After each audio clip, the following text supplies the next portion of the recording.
Hi, Clark Reid, back with some tech headlines today, including some things that may bring real change in the months and years ahead.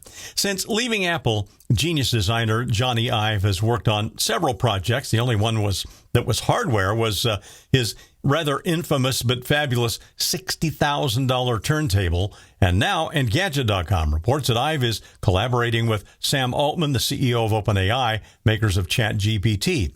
In an interview over the weekend, Ive confirmed that his firm, Lovefrom, is leading the design on an AI product being built with Altman. Also on board are Tag Tan and Evans Hankey, both who held big design roles at Apple. A small team of about 10 is working out of a San Francisco office building, one of several buildings that Ive has bought up along a single city block. No firm word on what the AI hardware device is or how soon it'll be out, but appears to be moving forward. The only cryptic description we have is that based on an idea for a product that uses AI to create a computing experience that is, quote, less socially disruptive than the iPhone. A startup company called Deep Dive has raked in a fresh 30 million euros to scale up their electric motor tech.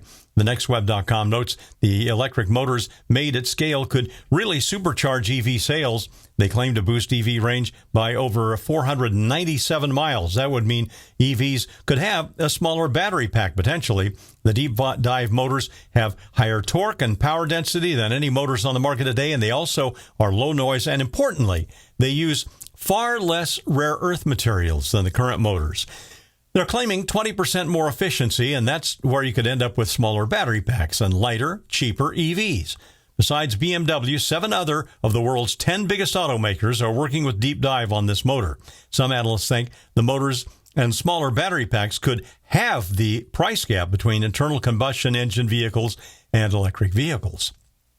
After squabbling legally with Brazil, X has apparently made a court filing late Friday night, agreeing to the Brazilian Supreme Court's request to take down accounts on the platform that the court says threaten Brazil's democracy.